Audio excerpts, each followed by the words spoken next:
انسان بولتا ہے وہ نبی تھے جن کے لیے معجزے ہوئے، میں تو ایک عام سا انسان ہوں۔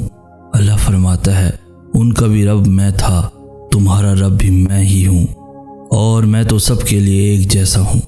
کیا دیا انہوں نے اللہ کو چھوڑا تھا جن کے لیے، کیوں نہ اب اللہ کو اپنا محبوب بنا کر دیکھتے ہیں۔ میری دعائیں ہمیشہ تمہیں سنبھال لیں گی جب میرے ہاتھ تم تک پہنچ نہ پائیں گے۔ دعاؤں کو اللہ نے سب سے طاقتور اختیار دیا ہے کہ دعائیں برے کو بہتر میں بدل سکتی ہیں۔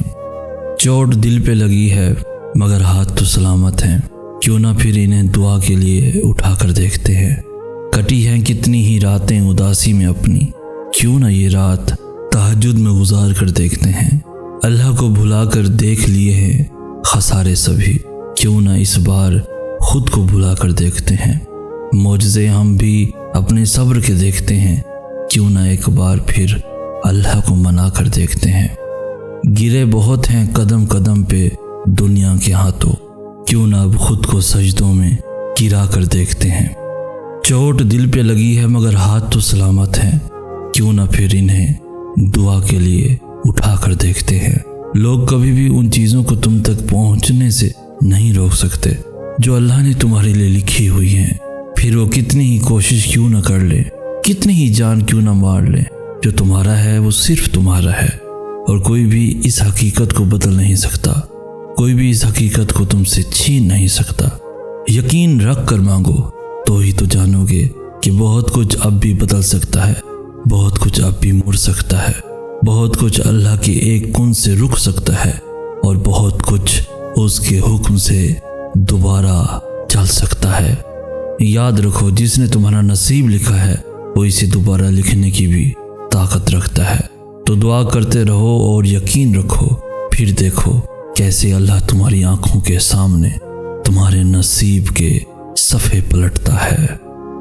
لوگ کبھی بھی ان چیزوں کو تم تک پہنچنے سے نہیں روک سکتے جو اللہ نے تمہارے لیے لکھی ہوئی ہیں، پھر وہ کتنی ہی کوشش کیوں نہ کر لیں، کتنی ہی جان کیوں نہ مار لیں، جو تمہارا ہے وہ صرف تمہارا ہے، اور کوئی بھی اس حقیقت کو بدل نہیں سکتا، کوئی بھی اس حقیقت کو تم سے چھین نہیں سکتا۔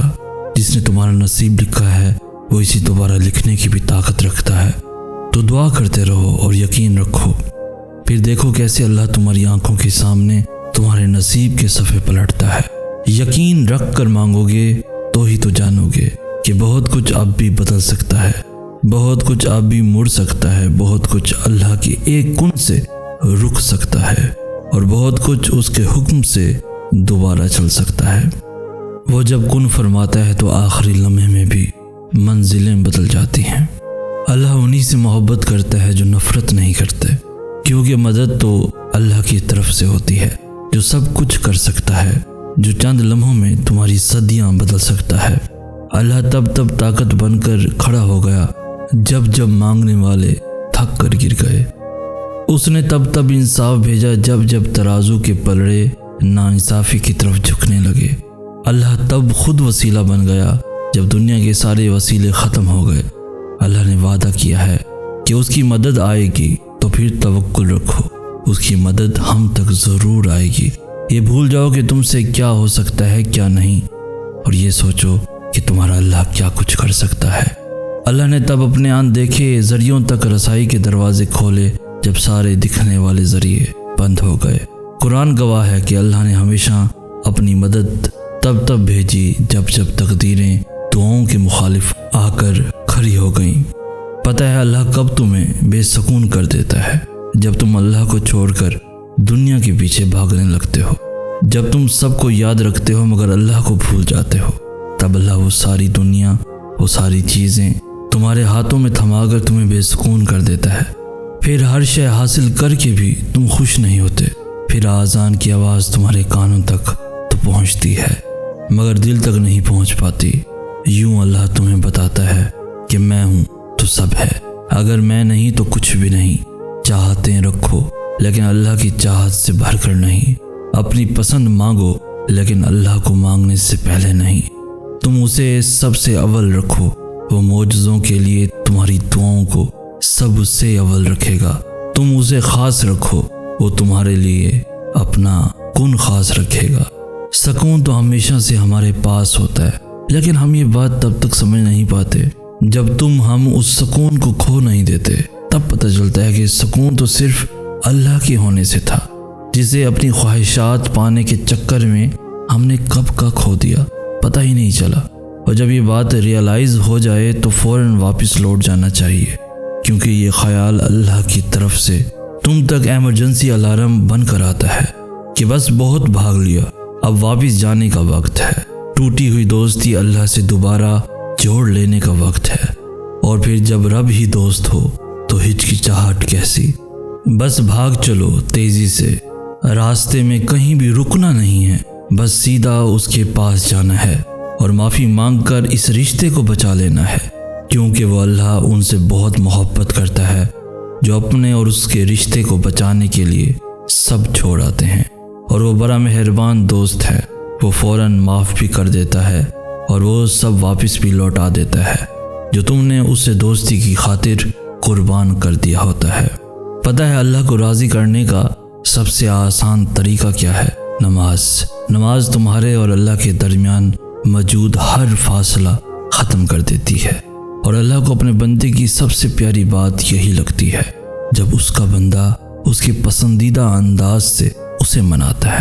جب تم اللہ کی محبت کا حق ادا کرنے کے بعد اپنی محبت کی آرزو کرتے ہو نا، تو اللہ اس آرزو پہ یکدم کن فرما دیتا ہے، اور پھر وہ کہتا ہے کہ تو نے مجھے میری پسند سے راضی کیا ہے تو میں بھی تجھے تیری ہی پسند سے راضی کروں گا۔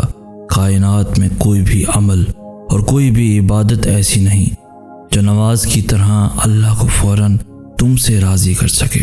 اللہ کے نزدیک نماز سے زیادہ محبوب کوئی عمل نہیں، اور جو اس کے محبوب کو اپنا محبوب بنا لیتا ہے نا، اللہ اس سے بے حد محبت کرنے لگتا ہے۔ جو سجدوں میں سستی نہیں کرتے، پھر اللہ بھی ان کی دعاؤں کی قبولیت میں تاخیر نہیں ہونے دیتا۔ نماز آزمائش میں اللہ کی تمہارے لیے سب سے بڑی پناہ گاہ ہے، اور جو اس کی پناہ میں ہوتے ہیں ان کا بڑے سے بڑا طوفان بھی کچھ نہیں بگاڑ سکتا۔ وہ ہمیشہ اللہ کی حفاظت میں رہتے ہیں۔ اللہ یقین والوں کے لیے راستے بناتا ہے، اور جانتے ہو یقین والے کیسے ہوتے ہیں کہ جب ان کی دعائیں بھی ان کے مخالف ہو جائیں، وہ تب بھی اللہ سے مانگنا نہیں چھوڑتے۔ ایسا یقین کہ جب ان کی ساری دنیا ان کی آنکھوں کے سامنے بکھرتی ہوئی دکھائی دے رہی ہوتی ہے، اور وہ تب بھی آسمان کی جانب دیکھ کر کہتے ہیں ہمیں پتہ ہے تو ہمیں تھام لے گا۔ تو بتاؤ پھر کیا تم اتنا یقین رکھتے ہو اس پر، اللہ پر؟